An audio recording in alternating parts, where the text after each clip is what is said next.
Miguel Ángel, tus comentarios. Buenas noches. Voy a ser bastante breve. Creo que todos estamos un poco cansados. Hace algunos años, un colega extranjero que estuvo de visita por nuestras universidades me comentaba que le llamaba la atención la cantidad de eventos que se organizaban todas las semanas. Asimismo, estaba sorprendido de que siempre tuvieran oyentes o asistentes. Tomé en cuenta de que para un observador externo, el ambiente académico, educativo, cultural del país parecía predominantemente dominado por certámenes marcadamente dialógicos. Efectivamente, en las casi 120 universidades que ahora hay en el Perú, podemos afirmar sin temor a equivocarnos que todos los días se convoca por lo menos a un coloquio, conversatorio, mesa redonda, encuentro, conferencia y una diversidad de otros eventos cuyo formato elegido parece priorizar el promover el intercambio de ideas, opiniones, juicios entre los expositores y el público asistente. Lo paradójico del caso es que en todas estas actividades orientadas al intercambio de ideas y al debate, lo que menos se produce es el diálogo. En realidad, el evento sirve para que los expositores lean o hablen, cada quien a su turno, sin que se produzca discusión ni preguntas del público, ni que exista un verdadero interés en generar debates, solo en cumplir con el programa. He constatado esta peculiaridad en casi todo el territorio nacional, a donde he sido invitado precisamente a participar de dichas actividades, y en donde a mi insistencia se ha dado ocasión a pocas preguntas de los espectadores o réplicas y aclaraciones esporádicas con los integrantes de la mesa. Sin duda resulta un rasgo distintivo de nuestra vida cultural que en el terreno intelectual aún estemos en una, comillas, tradición oral. Y no debe sorprendernos que ésta sea predominantemente monológica, autoritaria, egocéntrica, hecha exclusivamente para que la autoridad intelectual, las grandes luminarias del conocimiento, muestren su saber cada quien a su turno. Obviamente no se trata de una oralidad primaria, sin contacto con la escritura, propia de etnias cuya memoria colectiva se transmite por vía de mitos o relatos tradicionales, sino de un fenómeno propio de la oralidad globalizada de los medios audiovisuales, de lo informático y de la cultura del espectáculo, en su variante más ilustrada. El público que asiste a cuanta charla o conferencia de su interés se encuentra, difundida a través de volantes, radio, prensa, escrita y televisiva, mensajes de textos o internet, está conformado en forma heterogénea por estudiantes de diversos niveles, empleados o trabajadores de las más distintas empresas, profesionales jóvenes o jubilados, todos ellos con una característica en común: enterados por diversos medios de la actividad gratuita o pagada, asisten más que para informarse, para formarse.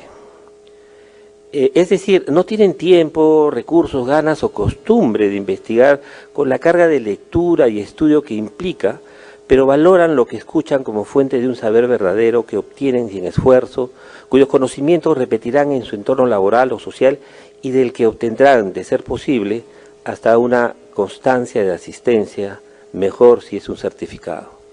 Esta práctica, tal vez consecuencia del desborde popular andino, pareciera sustentarse en una continuidad entre la oralidad primaria tradicional de las comunidades y la terciaria de la aldea global que la actual cultura del espectáculo, con su soporte más mediático, ha impuesto.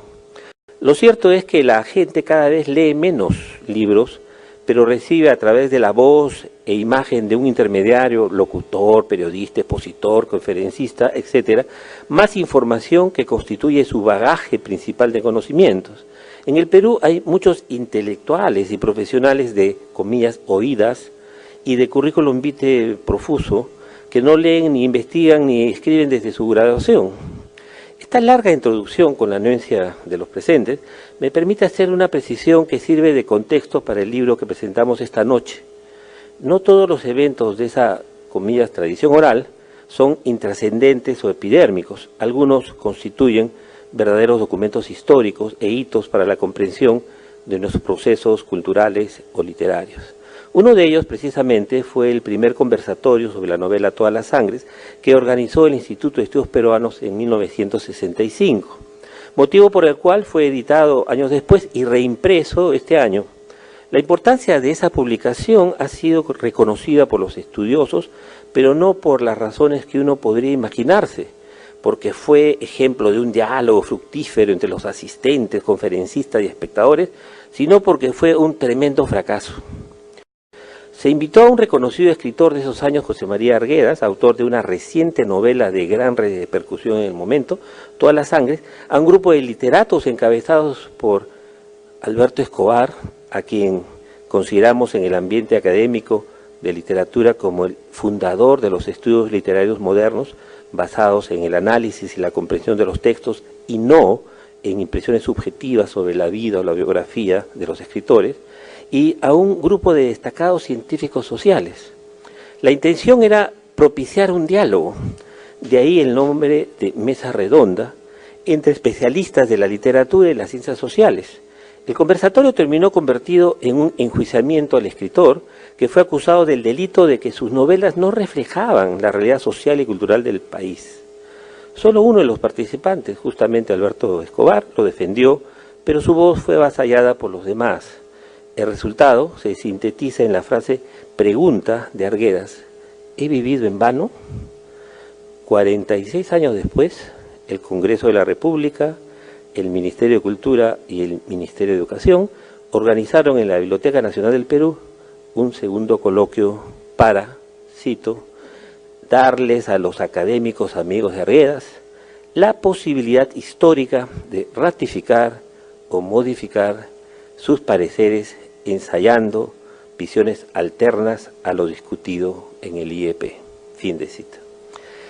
En el libro, que recoge las intervenciones de esta segunda mesa redonda, que hoy presentamos, las palabras del director de la Biblioteca Nacional del Perú en la presentación afirmaban que, cito, al repetirse el mismo acto con algunos de los mismos protagonistas, como en un ritual mágico o de exorcismo, la figura de Arguedas quedó liberada para siempre del demonio ideológico de sus captores. Fin de cita.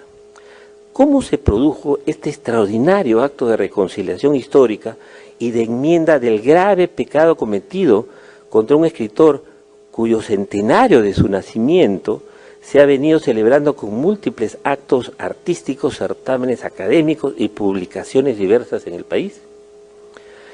La posible respuesta la empezamos a encontrar si prestamos atención al título elegido para la publicación: Arguedas, Poética de la Verdad, cuyo sentido se explicita en el propio texto, donde se afirma que, comillas, no escribió cuentos o novelas de ficción, sino testimonios verdaderos del alma, pues sus novelas sociales, después de todo, pretendían ser un fiel reflejo de la realidad, una poética de la verdad social y cultural que él conocía. Fin de cita.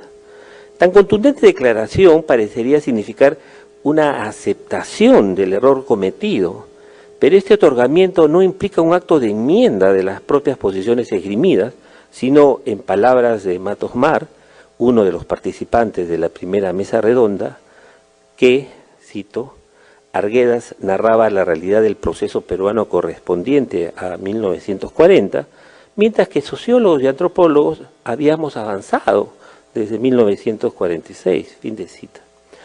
¿Cuál fue la postura del otro de los asistentes a la mesa redonda del 65, que también estaba en esa oportunidad? El destacado científico social al que hacemos referencia, coincidentemente con lo reseñado, ya nos sacó en cara al personaje indígena protagonista de la novela arguediana el no expresar sus teorías sobre los procesos de mestizaje modernizador, sino que puso la vida y la obra de Arguedas como portadoras de la paradoja de la colonialidad del poder que ahora propugna. Es decir, reiteraron el error de juzgar lo literario desde ópticas que dejan de lado su naturaleza estética, sin comprender que para poder dialogar era necesario que hablaran no como especialistas en ciencias sociales, sino como simples lectores capaces de disfrutar del placer del texto, al decir de Barthes, y de ampliar su percepción de los procesos que estudiaban con la sensibilidad y la emoción artística. ¿A quiénes más convocaron para esta segunda mesa redonda y cuáles fueron las reflexiones que realizaron, cuya versión escrita recoge el libro? La tertulia se amplió con la inclusión de amigos personales del escritor fallecido, un reconocido artista plástico y connotados científicos sociales de amplio prestigio académico. La frase con la que abre su intervención uno de ellos, que fue precisamente el editor de la primera mesa redonda, resume la naturaleza de las intervenciones de los expositores de esta segunda mesa. Cito: "Mi intervención es sobre el Arguedas observador, el apasionado estudioso del mundo andino, el etnólogo, para lo cual prescindo del Arguedas literato". Fin de cita. ¿Estuvo presente algún crítico literario para cumplir el papel de defensor del novelista? Ninguno de los herederos de Alberto Escobar fue invitado y por ello, en esta ocasión, nadie presentó el estado actual de las interpretaciones de la obra de Arguedas en los estudios literarios, que se han desarrollado muchísimo, cuyas propuestas no se han quedado ancladas en 1965. La crítica literaria arguediana vigente no se centra en todas las sangres, ni en el eje modernidad-tradición, ni afinca en el indigenismo su producción discursiva, mucho menos asume lo que se ha denominado una antropologización del discurso sobre los Andes, pues rechaza la triple A, la identidad entre Andes igual antropología igual Arguedas. La escritura, lo ético y la afectividad son algunos de los ejes que las recientes investigaciones literarias indagan, labor de explicación textual del sistema de significación del discurso arguediano que ha ubicado al autor andahuaylino como hito en la reflexión sobre la sociedad, la cultura y la identidad en los Andes y Latinoamérica. En resumen, consideramos que este libro que hoy presentamos, Arguedas, Poética de la Verdad, segunda mesa redonda sobre todas las sangres, constituye un valioso documento histórico, porque permite apreciar que en los procesos socioculturales algunos acontecimientos adquieren su condición de traumáticos porque se repiten, lo que nos permite apreciar sintomáticamente la tensión que determina nuestra representación simbólica y la perentoriedad de una conciencia crítica que propicie un cambio en el camino a instaurar una tradición de diálogo, tolerancia y solidaridad en nuestra cultura, condición indispensable para un desarrollo sostenible con inclusión social. La conclusión de esta valiosa iniciativa de convocar una segunda mesa redonda y publicar sus intervenciones, no estoy seguro que sería, como ha aseverado uno de los participantes, que Arguedas estaría bailando y cantando, sino tal vez preguntándose: ¿he muerto en vano? En tal caso, habría que recordarle a Arguedas sus propias palabras, cito: ¿es que no vale la vida nada? No contestes que no vale. Más grande que mi fuerza en miles de años aprendida, de los músculos de mi cuello en miles de meses, miles de años fortalecidos, es la vida, la eterna vida mía, el mundo que no descansa, que crea sin fatiga, que pare y forma como el tiempo, sin fin y sin precipicio. En medio de tanto evento celebratorio del nacimiento de José María, de tanta tradición oral, de tanto monólogo y tan poco diálogo, y del intento de contraponer su figura a la de Mario Vargas Llosa, nuestro premio Nobel de Literatura, me viene a la memoria las agudas palabras de Voltaire. Cito: cuando un pueblo ya no lee a sus escritores, los celebra, les rinde homenaje. En tal sentido, debemos reiterar que la mejor manera de reivindicar a un escritor es leyendo su obra. Para finalizar, me gustaría decir lo siguiente. Desde nuestro punto de vista, dos acontecimientos iluminan el escenario cultural del año que abre la segunda década del tercer milenio en el Perú. La obtención del Premio Nobel de Literatura por Mario Vargas Llosa y la conmemoración de los 100 años del nacimiento de José María Arguedas. Ambos escritores simbolizan los problemas y las posibilidades del Perú como nacionalidad en formación. Una de las intenciones de nuestras palabras en este acto ha sido exhortar a las instituciones, a los académicos e intelectuales para que promuevan la lectura de las obras de estos dos grandes literatos en el colegio. En tal sentido, debería reincorporarse la asignatura de literatura en las escuelas como una competencia propia que propicia en los niños y jóvenes el diálogo y el respeto por las ideas de los otros, porque esa es la virtud del discurso estético literario. Solo así lograremos construir una tradición de diálogo, fortalecer una cultura del respeto y la solidaridad y desarrollar una reflexión colectiva que incorpore ambos geniales imaginarios en un sentido integrador a favor de una identidad nacional. Gracias.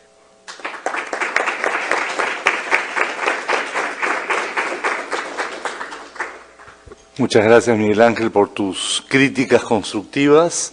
Definitivamente todo no ha sido dicho en la segunda mesa redonda y lo más probable que en poco tiempo se tenga que realizar la tercera mesa redonda sobre todas las sangres para criticar lo que se dijo y lo que no se dijo en la segunda mesa redonda.